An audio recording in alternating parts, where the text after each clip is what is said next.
ஓடி விளையாடு ஓய்ந்திருக்கலாகாது. அதுக்கு தான் சூப்பர் சரவணா ஸ்டோர்ஸ்ல சம்மருக்கு ஆடைகள் வாங்கும் போது அவுட்டோர் கேம்ஸ் ஃப்ரீ. ஓடு ஆடு விளையாடு சூப்பர் சரவணா ஸ்டோர்ஸ் சம்மர் கோடையை கொண்டாடலாம். ஒரு பெரிய ஷாக்கிங்கான நியூஸ். 2 லட்சம் பேர்கிட்ட சாம்பிள்ஸ் எடுத்தோம்.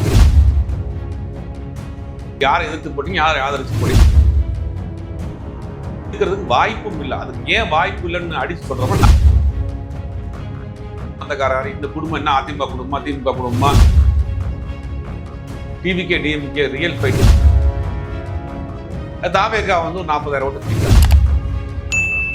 அந்த அரசியலை விஜய் பண்ணிருக்கணும்ல. அப்படி ஒரு புரட்சியெல்லாம் நடக்காது. ஊடக அறத்தை கடைபிடித்து வரும் நியூஸ் போக்கஸ் தமிழ் சேனலை சப்ஸ்கிரைப் பண்ணி ஆதரவு தாருங்கள்.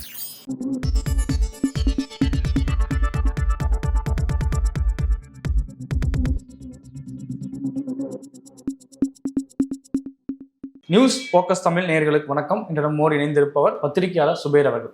வணக்கம் சார். சார், ஓய்வு பெற்ற முன்னாள் IPS அதிகாரியான ரவி அவர்கள் தமிழ்நாடு தேர்தலை ஒட்டி ஒரு கருத்து கணிப்பு வெளியிட்டிருக்காரு. அதில் என்ன சொல்றாரு அப்படின்னா, டிவிகே வந்து 41% வந்து வாக்குகளை பெற்று 121 இடங்களில் வெற்றி பெறும் சொல்லியும் ஒரு தகவல் கொடுத்துருக்காரு. எப்படி பார்க்குறீங்க? அது பின்புலம் என்ன சார்? இல்லை, கருத்து கணிப்புகளை எடுப்பதற்கும் அவங்க கருத்துக்களை சொல்வதற்கும் அவங்களுக்கு முழு உரிமை சுதந்திரம் இருக்கு. அப்போ அவருடைய கணிப்பை சொல்லியிருக்கிறாரு. அவர் சொல்கிற ரீசன் என்னென்னா, நாங்கள் ஓய்வு பெற்ற காவல்துறை அதிகாரிகளை ஒரு 300 பேரை வச்சு நாங்கள் ஒரு கருத்து கணிப்பு எடுத்தோம். ஒரு 2 லட்சம் பேர்கிட்ட சாம்பிள்ஸ் எடுத்தோம். அதில் பார்த்தீங்கன்னா 41% வருது. அப்படி பார்த்தீங்கன்னா 120 சீட்ஸ்க்கு மேலே வந்து இண்டிபெண்டாகவே வந்து தாவேகா வந்து ஆட்சி அமைக்கும். ஒரு பெரிய ஷாக்கிங்கான நியூஸ் அப்படிங்கிறாரு. அவருடைய பாயிண்ட் ஆஃப் வியூவில் சொல்கிறார். இது எந்தெந்த 1 லட்சம் 2 லட்சம் பேர் எடுத்துன்றாரு. இந்த 2 லட்சம் பேர் யார், எந்த கேட்டகரியில், என்ன ஏஜில், என்ன ரிலீஜனில், எந்த ஜோனில் எடுத்தாருங்கிறது நமக்கு தெரியல. அந்த டீட்டெயில் நம்ம அவர் சொல்லவும் இல்லை. அப்போ நீங்கள் சென்னையில் அதிகமாக வாக்காளர்கள் இருக்க உதாரணத்துக்கு சொன்னால், ஃபஸ்ட் டைம் ஓட்டர்ஸ் அதிகம் இருக்க தொகுதி வேளச்சேரி அது மாதிரியான ஒரு சென்னையில் முக்கியமான இடங்கள்ல நீங்கள் எடுத்தீங்கன்னா நீங்கள் சொல்கிற மாதிரியான ஒரு இது வந்திருக்கலாம். ஒட்டுமொத்தமாக தமிழ்நாட்டில் உதாரணத்துக்கு எடுத்துட்டிங்கன்னா, ஒரு கும்மாப்பட்டின்னு ஒரு ஊர்னு வச்சுங்களேன். அந்த ஊரில் போய் எடுத்துருக்காரா, அந்த ஊரில் மக்களை போய் சந்திச்சிருக்காங்களா, இல்லை அங்கே இருக்கக்கூடிய பூத்தில் இருக்க லெவலில் கேட்டிருக்காங்களா? எப்பயுமே என்ன கருத்து கணிப்புனா, கருத்து கணிப்பு எடுக்கக்கூடிய முறை அப்படிங்கிறது நிறைய வேரியேஷன் இருக்குது, நிறைய இது பண்ணுவாங்க. இப்போ வட இந்திய ஊடகங்கள் எப்படி பண்ணுறாங்கன்னா, இந்த கட்சிக்கு எத்தனை பெர்சன்டேஜ் இருக்குது, இந்த கட்சிக்கு எத்தனை பெர்சன்டேஜ் இருக்குது, ரெண்டே கூட்டம் எத்தனை பெர்சன்டேஜ் வச்சோம், இந்த பெர்சன்டேஜுக்கு இத்தனை ஓட்டு கன்வெர்ட் ஆகுங்க ஒரு டேபிள் கணக்கு போடுவாங்க. இது வந்து பிரிண்டிங் மீடியா இருந்த காலகட்டங்களில் என்ன பண்ணுவாங்கன்னா, அன்னைக்கு ஓட்டு போட்டு வந்தவங்கள்ட்டையே பூத்து வாசல்லையே அவங்க ஒரு ஒப்பீனியன் கேட்பாங்க. நீங்கள் ஏன் போட்டீங்க, எதுக்கு போட்டீங்க, எதுக்கு யாரை எதிர்த்து போட்டீங்க, யாரை ஆதரிச்சு போட்டீங்க, இந்த மாதிரி 3 கொஸ்டின்ஸ் கேட்டு அதை நோட் பண்ணிக்குவாங்க. அதுதான் ஓரளவுக்கு ரியல் கருத்து கணிப்பு.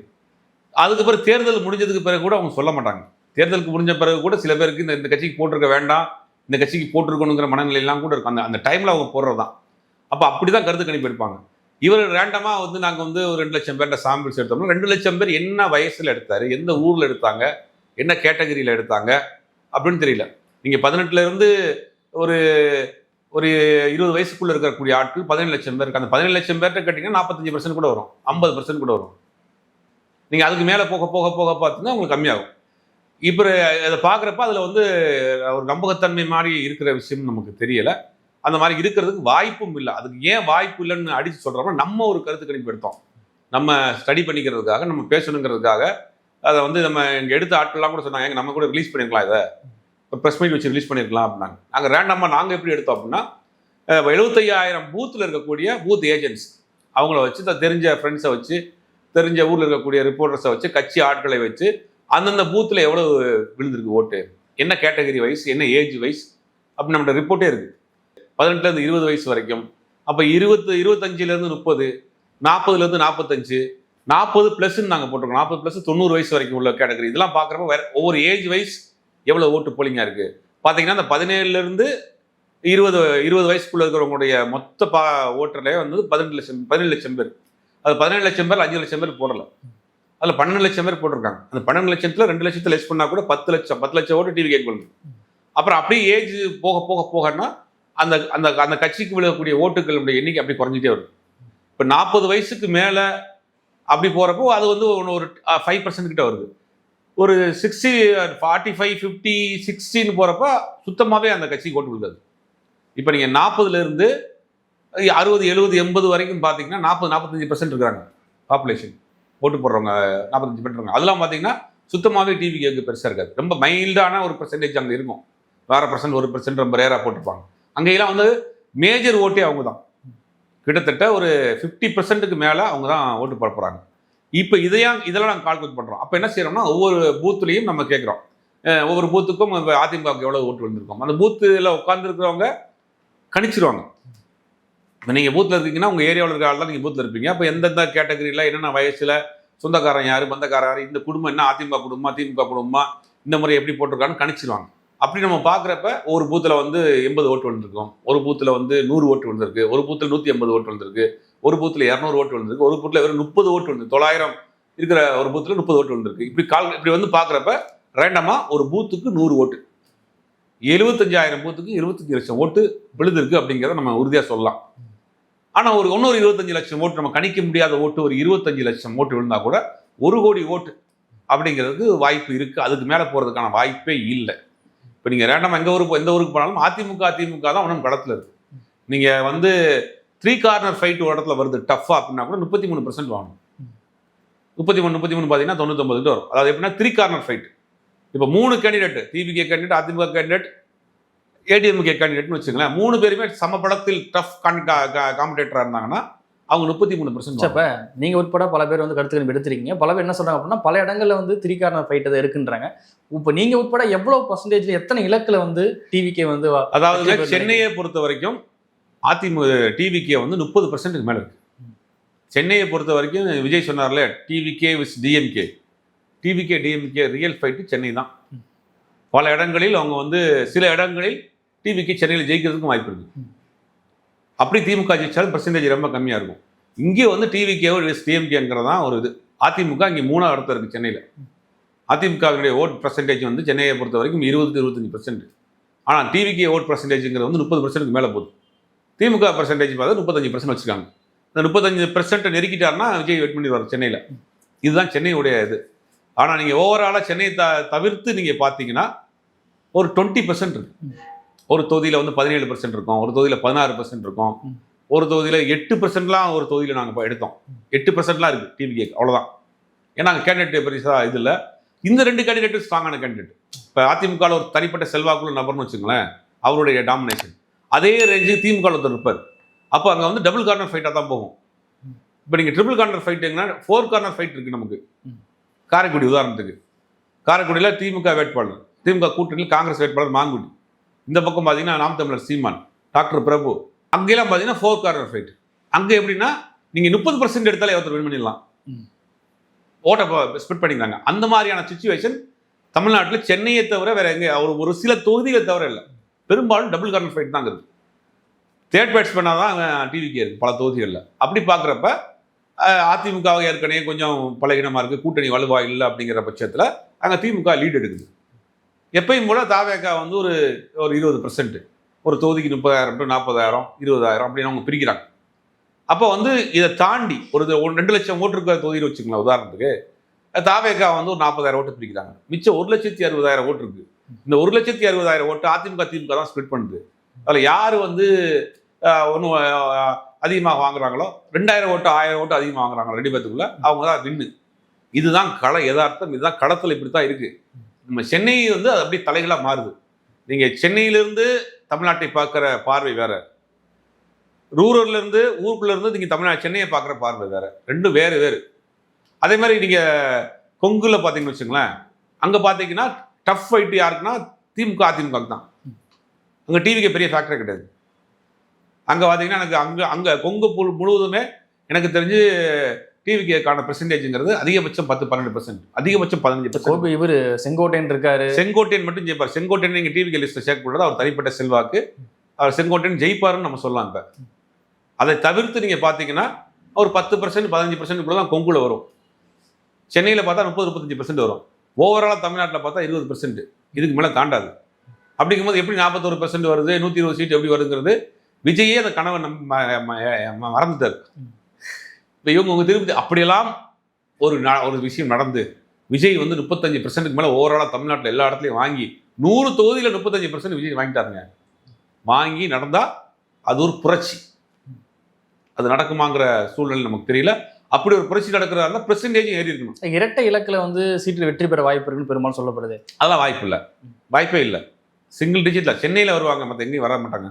சென்னை நீங்கள் சொல்கிற மாதிரி அந்த 4 கார்னர் ஃபைட்டாக இருக்கக்கூடிய காரைக்குடி, கோபிச்செட்டிப்பாளையம், இந்த 4 ஃபேக்டர் தான். கோபிச்செட்டிப்பாளையத்தை பொறுத்த வரைக்கும் தனிப்பட்ட செல்வாக்கு. அங்கே 4 முனை போட்டி. சென்னையில் ஆல்ரெடி அவங்க வலுவாக இருக்காங்க. இதுதான் நடக்கும். இந்த அவங்க சீட் வாங்குறதா இருந்தால் இந்த 4 இடத்துல வாங்கலாம், வாங்காமையும் போகலாம். ஆனால் 33% அவங்க ரீச் பண்ணணும். எனக்கு தெரிஞ்சு சென்னையில் அவங்க 32, 31, 33% ரீச் பண்ணுவாங்க. அதிமுக இறங்க இறங்க இறங்க என்ன ஆகுன்னா திமுக கொஞ்சம் ஏறுவாங்க. இந்த மாதிரி அங்கே மாறி மாறி வரும்.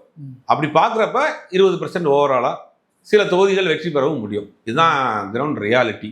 மற்றபடி 41% இருக்குது, 50% இருக்குது தாவேக்காக்குன்னு சொல்கிறது அவங்க எங்கே கணக்கு எடுத்தாங்க, என்ன பண்ணாங்க அப்படிங்கிறதுல அது உண்மையும் கிடையாது, யதார்த்தமும் கிடையாது. இப்போ டுடே சாணக்கியான்னு சொல்லி அவங்க கருத்துக்களை வெளியிட்டிருக்காங்க. அதில் அவங்க என்ன சொல்கிறாங்க அப்படின்னா, டிவிகே வந்து 52லேருந்து 74 வந்து வெற்றி பெற வாய்ப்பு இருக்குது. ஏடிஎம்கே பொறுத்த வரைக்கும் 34லேருந்து 56 அப்படிங்கிறதும், திமுகவுக்கு வந்து 114லேருந்து 134ன்னு ஒரு கணக்கு சொல்கிறாங்களே. இந்த கருத்து கணிப்புகள் எல்லாமே அவங்கவுங்க இதுக்கு போடுறாங்க. இப்போ எந்த ஊருக்கு போனாங்க, எத்தனை பேர் என்னைக்கு எடுத்தாங்க, ஓட்டு பார்க்க போய் நடந்த அன்னைக்கு எடுத்தாங்களா, எந்த கேட்டகரியில் எடுத்தாங்க, எந்த தரவுமே இருக்காது. இந்த கம்பெனி எங்கே இருக்குதுன்னு நமக்கு தெரியாது. அவங்க உட்காந்து டேபிளில் உட்காந்து ஒரு கணக்கு போடுறாங்க. அவங்க 30% வரும், அவங்க 30% வரும், 30 கன்வெர்ட் பண்ணால் இத்தனை சீட்டு அப்படின்னு கணக்கு போட சொல்கிறாங்க. ரியலான கருத்து கணிப்பு எனக்கு தெரிஞ்சு சிலர் எடுத்துக்கிறாங்க. அவங்க களத்துக்கு போய் எடுத்துருக்காங்க. பெரும்பாலானவர்கள் கணக்கு போட்டு எடுத்துக்கிறாங்க, களத்துக்கே போல. நம்ம இந்த செய்திகள்லாம் பார்த்ததுக்கு பிறகு களத்தில் இருக்கக்கூடிய ஆட்கள்கிட்ட நேரடியாக பேசி நம்ம எடுத்தோம். 2 தரப்புலையுமே எடுத்தோம். திமுக தரப்புலையும் பேசணும், அதிமுக தரப்புலையும் பேசணும், டிவிக்கு ஆதரவாளர்கிட்டையும் பேசணும், எல்லா தரப்பையும் பேசணும். அப்புறம் பூத் லெவலில் எடுத்தோம், அங்கே இருக்கக்கூடிய மக்கள்கிட்ட பேசுகிறோம், ரேண்டமாக செக் பண்ணுறோம். இத்தனை தரவுகளுக்கு மத்தியில் தான் நம்ம பேசுகிறோம். இவங்கெல்லாம் எங்கே எடுத்தாங்க, எப்படி எடுத்தாங்கன்றது தெரியல. அவங்க எத்தனை பேர்கிட்ட சாம்பிள் எடுத்தாங்க எல்லாமே கேள்விக்குறியாக தான் இருக்குது. இப்போ திருமாவளவன் உட்பட வைகோ அவர்கள் என்ன சொல்கிறாங்க அப்படின்னா, இப்போ வைகோ சொல்கிறது என்ன அப்படின்னா, டிவிகேவுடைய வாக்கு சதவீதம் அப்படிங்கிறது ஆச்சரியத்தை ஏற்படுத்தும் அப்படிங்கிறதும், திருமாவளவன் என்ன சொல்கிறார் அப்படின்னா, அதிமுக திமுகவுடைய பெரும்பான்மை வாக்குகளை வந்து டிவிக்கு வெற்றி பெறும் சொல்கிறது. எப்படி சார் பார்க்குறது? இல்லை, வைகோ அவர்கள் மூத்த அரசியல்வாதி. அவர் ஒரு முதல் தேர்தலையே 2 வருஷத்துலேயே ஒரு கட்சி 1 கோடி ஓட்டு வாங்குது, 20% வாங்குங்கிறது ஒரு புதிய விஷயம் தானே, பரபரப்பான விஷயம் தானே. பிரச்சாரத்துக்கே வரதில்லை, பாதி நாள் லீவ் போட்டுறாரு, வந்து வெயிட்டான கேண்டிடேட் கிடையாது, கொள்கையை வலுவாக சொல்லலை, பிரச்சாரம் வலுவாக பண்ணலை. இந்த சூழ்நிலையில் ஒரு கட்சி 1 கோடி ஓட்டு வாங்கியிருக்கு அப்படிங்கிறது ஒரு பெரிய மிராக்கல் இல்லை. அதான் சொல்கிறாரு, ஒரு அனுபவத்தில் சொல்கிறாரு. இப்படி ஒரு கூட்டம் திரண்டு இருக்காங்க, இது இந்த அரசியலையுமே சொல்லாமல் ஒருத்தர் முகத்தை பார்த்து 1 கோடி பேர் ஓட்டு போட்டிருக்காங்க. இது ஒரு ஆச்சரியம் இல்லையா? இது எல்லா கட்சிகளுக்கும் ஒரு சைன் தான். அதை அவர் சொல்லியிருக்காரு. இந்த திருமாவளவன் அவர்கள் என்ன சொல்கிறாரு, கூட்டணி கட்சிகள் வேலை செய்யலை அப்படிங்கிற ஒரு வருத்தத்தை பதிவு பண்ணியிருக்காரு. அது பல இடங்கள் நம்மளும் பார்த்தோம். அது பார்த்திங்கன்னா அது உள்ள அந்த சீட் கம்மியாக கொடுத்தாங்க, தேமுதிகவோட விசிகாவுக்கு சீட் கம்மியாக போச்சுங்கிற ஒரு வருத்தம் எல்லா பகுதியிலையும் இருந்துச்சு. அது 2 பக்கமே ஒரு சின்ன சின்ன ஒரு இதாக தான் இருந்துச்சு. ஆனால் வந்து ஒரு சில நிர்வாகிகள் வேலை செஞ்சாங்க, அதில் மாற்று கருத்து இல்லை. எல்லாருமே அவரும் சொல்லலை. ஒரு சில இடங்கள்ல அந்த பிரச்சனை இருந்துச்சு. தேர்தலுக்கு பிறகு அதை பேசுவாங்கன்னு நினைக்கிறேன். இப்போ வந்து பனையூரில் 232 வேட்பாளரையும் கூட்டு வந்து விஜய் வந்து பேசினார். குறிப்பாக அது என்ன சொல்லியிருக்காரு அப்படின்னா, தேர்தல் வெற்றி பெற்ற பிறகு வந்து எங்கேயும் போகாமல் என்கிட்ட வாங்க அப்படின்னு சொல்லியிருக்காரு. என்ன சொல்ல வர்றாரு அவர்? என்ன சொல்ல வர்றாருன்னா, ஒருவேளை தொங்கு அசம்பிளி அங்கே வந்துச்சுன்னா நீங்கள் யாரையும் விலைக்கு போயிடக்கூடாது, யாரும் எந்த எம்எல்ஏ கூட விலைக்கு போயிடக்கூடாது, நீங்கள் எல்லாரும் என்னை வந்து பார்த்துடணும், வாங்கின சர்டிஃபிகேட் என்ன கொடுத்துருங்க. இந்த வேலைக்கு சேர்றப்போ என்ன செய்வாங்கன்னா, ஒரிஜினல் சர்டிஃபிகேட் வாங்கி வச்சுக்குவாங்க. அது மாதிரி ஜெயிச்சோட சர்டிஃபிகேட்டை கொண்டு கொடுத்துரு, எங்கேயும் போயிடாதுன்னு இருக்கிறாரு. இப்போ அந்த நிலைமைக்கு வந்துட்டார். அவர் தன்னை வந்து முதலமைச்சர் நினச்சிக்கிட்டு இருந்தவர் முதலமைச்சர் ஆக முடியாத முடிவு பண்ணிட்டார். ஒருவேளை ஹங்கு வந்ததுன்னா எம்எல்ஏ விலைக்கு போயிடக்கூடாது, தாவையிடக்கூடாது அப்படின்னு ஒரு முடிவு எடுக்கிறாரு. அப்போ நீங்கள் ஜெயிச்சிறவங்க கண்டிப்பாக கொஞ்சம் சர்டிஃபிகேட்டை கொடுத்துருங்க அப்படின்னு அந்த முடிவுக்கு வந்துட்டார். அப்படி அந்த சூழ்நிலை வருமாங்கிறது பெரும்பாலானவருடைய கருத்து இல்லைங்கிறது என்னுடைய கருத்தும் அது இல்லை. அப்படி வர்றதுக்கு வாய்ப்பே இல்லை. தமிழ்நாட்டை பொறுத்த வரைக்கும் ஹங்கு தொங்கு அசம்பிளி வர்றதுக்கான வாய்ப்பே இல்லை. ஏன்னா பெரும்பாலும் தாவேக வேட்பாளர் வந்து அதிருப்தியில் இருக்காங்க. ஏன்னா 40க்கும் குறைவான வேட்பாளர்கள் மட்டும்தான் விஜயோட பிரச்சாரம் பண்ணிருக்காரு. இந்த பிரச்சாரம் அதிருப்தி இருக்கிறதுனாலையும் என்ன சந்திங்கன்னு சொல்ற மாதிரி சொல்றாங்களே. இல்லை, அவர் பேரே சொல்லலையாங்க. இந்த வேட்பாளர் பேரு எந்த தொகுதியில வேட்பாளர் பேரை சொன்னாரா? இந்த தொகுதியில் நிற்க ஒரு உதாரணத்துக்கு தஞ்சாவூர் நிற்க, குளத்தூர்ல சொன்னாரா? மாற்றி சொல்லிட்டார். குளத்தூர்ல அந்த குளத்தூர்லேயே மாற்றி சொல்லிட்டாரு. மொத்தம் எந்த ஊர்லேயும் வேட்பாளர் பேரை சொல்ல. அந்த மாற்றி சொன்னதுக்கு பிறகு மொத்தம் வேட்பாளர் பேரை சொல்றது இப்பட்டார். அந்த ஊரில் வேட்பாளர் சொன்னோம், அந்த ஊர் பிரச்சனையை பேசணும், இந்த ஊர் மக்களை பற்றி பேசணுங்கிறதெல்லாம் கிடையாது. இவர் போவார், திமுக பேசுவார், 2 பாட்டு பாடுவார், அவர் பஞ்சு டெலாக் பேசி இறங்கி வந்துடுவார். அப்போ இந்த பிரச்சார வழிமுறைகளே வந்து வித்தியாசமாக தான் இருக்குது. அப்போ இதுதான் வந்து அவங்க தொண்டர்கள் மத்தியில் ஒரு சோர்வை கொடுத்துருக்கு. இப்போ நான் ஒரு தொகுதியில் வேட்பாளர் நிற்கிறேன், கை காசை போட்டு செலவு பண்ணி வெயிலில் என் மயனில் அலைஞ்சிட்டு இருக்கேன், என் சொந்தக்காரன் பந்தக்காரெல்லாம் கூட்டு வச்சுருப்பேன். நான் தலைவர் விஜய்னு ஒருத்தர் கூட்டு வர்றாரு, அந்த தலைவர் விஜய் வந்து என்னை பேசாமல் போனார், என் பேரே சொல்லாமல் போனார்னா அவனுக்கு கோவரமாக வராதா? ஒரு கல்யாண வீட்டுக்கு போகிறோம், கல்யாண வீட்டுக்கு போயிட்டு பொண்ணு மாப்பிள்ளையை வாழ்த்தாமல் உட்காந்து எழுந்துச்சு வந்துட்டீங்க வச்சுக்க, பேரை சொல்லாமல், அது எப்படி நீங்கள் அது? அப்போ நான் அந்த தொகுதியில் போய் அவங்கள பற்றி 4 வார்த்தை ஆரம்பத்துலேருந்து நிர்வாகியாக இருக்கார், என்னுடைய நண்பு தம்பி அப்படி இப்படி 4 வார்த்தை நல்ல வார்த்தை சொன்னால் அவருக்கு ஒரு பெருமை. அதெல்லாம் வந்து அந்த ஒரு சோர்வு இருக்க தானே செய்யும். ரெண்டாவது கூட்டணி பலம் இல்லாமல் ஜெயிக்க முடியாதுங்க தமிழ்நாட்டில். அப்படி ஒரு புரட்சியெல்லாம் நடக்காது. நிறைய பேர் சொல்லிட்டு இருக்காங்க 77 திரும்பி வரப்போகுது, 77 வரப்போகுது, 67 வந்துச்சு அப்படின்னா. 77 வந்ததுன்னா திமுகவில் ஒரு பகுதியை பிரிச்சுட்டு வந்தார் எம்ஜிஆர். அதை முதல்ல புரிஞ்சுக்கணும். திமுகவில் பொருளாளர் இருக்காரு, இவர் வந்தவொடனே திமுக இருக்கக்கூடிய பலர் இந்த பக்கம் வந்துட்டாங்க இவரோட. அதோட சேர்ந்து சில கட்சிகளோட கூட்டணியோட தேர்தல் சந்திக்கிறாரு, 35% தான் வாங்குறாரு. ஆனால் இப்போ உள்ள சூழ்நிலைக்கு அப்படி வாங்க முடியுமாங்கிறது தெரியலையே, இல்லையே, களத்திலையும் இல்லை, தெரியவும் இல்லை. ஒருவேளை விஜய் வந்து 35% மேலே ஒரு சுனாமி மாதிரி தமிழ்நாட்டில் வாங்கிடுவார் அப்படின்னா அதுக்கான வாய்ப்பு இல்லை. அப்படி ஒரு நடந்துச்சுன்னா அது ஒரு பெரிய புரட்சி தான். விஜய் அவர்கள் வெற்றி பெற்று சட்டமன்றத்துக்குள்ளே போகிறதுக்கான வாய்ப்புகள் எந்த அளவு இருக்குது? பெரம்பூரை பொறுத்த வரைக்கும் டஃப் கொடுக்குறாரு, நெக் டு நெக் நிற்கிறாங்க. அது எப்படி வேணாலும் நடக்கிறதுக்கு வாய்ப்பு இருக்குது. ஜெயிக்கலாம், ஜெயிக்காமல் போகலாம். திருச்சியில் அவர் வாய்ப்பு ரொம்ப கம்மி. திருச்சியில் அவர் வெற்றி பெறுவதற்கான வாய்ப்புகள் மிக கம்மி. ஜெயிச்சார்னா அவர் பெரம்பூரில் ஜெயிக்கிறதுக்கு வாய்ப்பு இருக்குது. திருச்சியில் வந்து தாவியக்காவுடைய பணிமனை வந்து பெட்ரோல் ஊற்றி எரிக்கப்பட்டிருக்கு. அந்த சம்பவத்தோடு பார்க்குறேன். ஸ்ரீரங்கத்தில் அதை வந்து அது தேர்தல் நேரங்களில் இந்த மாதிரியான தகராறுகள் நடக்கத்தான் செய்யும். அது என்னென்ன விசாரணை நடந்துகிட்டு இருக்கு. அது வந்து தேர்தல் நேர சண்டைகள்ங்கிறது எல்லா காலகட்டத்திலும் இருக்கிறது தான். எனக்கு தெரிஞ்சு இந்த முறை கம்மியாக இருக்குது. பெருசாக வந்து தள்ள முள்ளு அடிதடிகள், இந்த மாதிரி மன்றத்தை வெட்டுறது, கொடியை வெட்டுறது எல்லாம் நடக்கும். எனக்கு தெரிஞ்சு இந்த தேர்தலில் பெருசாக இல்லை, ஸ்மூத்தாக போயிருக்கு. இந்த ஒரு சம்பவம் தான் நடந்திருக்கு. அப்போ போலீஸில் வழக்கு பதிவு பண்ணியிருக்காங்க, விசாரணை முடிய பிறகு தெரியும். இறுதி என்ன கேள்வி அப்படின்னா, விஜய் வருகை வந்து திமுகவை பாதிக்கிறதை விட பெருமளவு வந்து அதிமுக வந்து பாதிக்கும் அப்படிங்கிறது தான். இப்போ அதிமுகவுடைய ஓட் பர்சன்டேஜ் பெருமளவு வந்து விஜய் எடுக்கிறார் அப்படிங்கும்போது இப்போ அதிமுக பின்னுக்கு தள்ளி அந்த இடத்துக்கு விஜய் வரதுக்கு வாய்ப்பு, ஏன்னா 2-3 கருத்துக்கள் இப்போ அப்படி தான் வந்திருக்கு சார். ஆமாம், பல தொகுதிகளில் வருதுங்க. நீங்கள் வந்து எல்லா தொகுதியிலும் வர முடியாது. எல்லா தொகுதியிலையும் அதிமுக பலமாக இருக்கிற பகுதிகள் அதிமுக தான் 2ஆவது இடம், இல்லை ஒரு இடங்களில் ஜெயிக்கலாம். பல தொகுதிகளில் வந்து அதிமுக பலகீனமாக இருக்கிற இடத்துல அந்த இடத்தை வந்து டிவிகே ஃபில் பண்ணுது. இப்போ சென்னையில் எடுத்துட்டிங்கன்னா ஒட்டுமொத்த சென்னையிலையுமே அதிமுகவுடைய ஓட்டுங்கிறது ஒரு 20% தான், அதுக்கு மேலே தாண்டாது. சில இடங்களில் 25% வரைக்கும் போகும். டிவிகே வந்து 30% மேலே போயிடுச்சு. அப்போ சென்னையை பொறுத்த வரைக்கும் அதிமுக 3ஆம் இடத்துல இருக்குது. அப்போ மற்ற இடங்கள்லாம் அப்படி சொல்ல முடியாது. நீங்கள் ஓவரால் எல்லா இடத்துலையும் அதிமுகவை தாண்டி விஜய் போகிறாருங்கிறது சொல்ல முடியாது. ஒரு பகுதியில் பார்க்கலாம். இப்போ நீங்கள் கொங்கு பகுதியில் பார்த்தீங்கன்னா அதிமுக தான் டஃப் ஃபைட்டு. டிவிக்கு அங்கே ஒரு 3ஆம் இடத்துல இருக்குது. பெர்சன்டேஜும் அங்கே கம்மியாகும். நம்ம ஓவராலாக 20% போடுறோம் இல்லையா, அது கொங்குல பார்த்தீங்கன்னா ஒரு 10-12%, 15% கூட தான் வரும் டிவிக்கு. பெருசாக அங்கே இது கிடையாது. இப்போ எங்கெங்கெல்லாம் வலுவாக இருக்கோ அங்கெல்லாம் வந்து அதிமுக ஒன்றும் வலுவாக தான் இருக்குது, அதில் மாற்று கருத்து கிடையாது. சென்னையில் கொஞ்சம் வலுவடைந்திருக்கு. சென்னையில் அதிமுக 3ஆம் இடத்துல இருக்குது, அவ்வளோதான். இப்போ பத்திரிகையாளராக கடந்த தேர்தல்களை விட இந்த தேர்தல் முக்கியமான தேர்தல் சொல்லப்பட்டது. இந்த தேர்தல் முடிவுகளும் வரலாற்றிலிருந்து ஒரு மாற்றம் பார்க்குறீங்களா? ஒரு மாற்றமும் வராது. இது வரலாற்று சிறப்புமிக்க தேர்தலும் கிடையாது, வரலாற்று புரட்சியும் கிடையாது, எதுவுமே கிடையாது. நார்மல் நடக்கிற விஷயம்தான். எப்பயுமே யாருமே வேணாம்னு சொல்லி வாக்களிக்கக்கூடியவர்கள் ஒரு 20% இருப்பாங்க. நோட்டாக்கு போடுறவங்க, நாம் தமிழருக்கு போடுறவங்க, சுயேட்சைகளுக்கு போடுறவங்க, ஓட்டை போடாமல் இருக்கிறவங்க, இது மாதிரி ஒரு 20% இருப்பாங்க. அவங்கெல்லாம் ஒன்று சேர்ந்து ஒரு இடத்துக்கு போட்டுக்கிறாங்க. அதுதான் நடக்க போகுது. மற்றபடி ரியல் ஃபைட்டுங்கிறது களத்தில் திமுக அதிமுக தான். இவர் ஓட்டை பிரிக்கிறார். எல்லா தரப்பும் இவர் ஒரு தரப்பு ஓட்டை பிரிச்சிருந்தாருன்னா ஒரு தரப்புக்கான சாதக பாதகமாக இருக்கும். இவர் எல்லா தரப்பு ஓட்டையும் பிரிக்கிறார். அப்போ இது வந்து எல்லாத்தையும் இருக்கக்கூடிய எக்ஸ்ட்ரா ஃபிட்டிங்ஸை தூக்கி போய் தனியாக ஓரம் போட்டார். அந்த ஓட்டு வேஸ்ட் ஓட் ஆகிப்போச்சு. அப்போ பெருசாக வந்து 2 பேருக்கும் பாதிப்படாது. எந்த அணி வலுவாக இருக்கும் அந்த அணி வெற்றி பெறப்போகுது.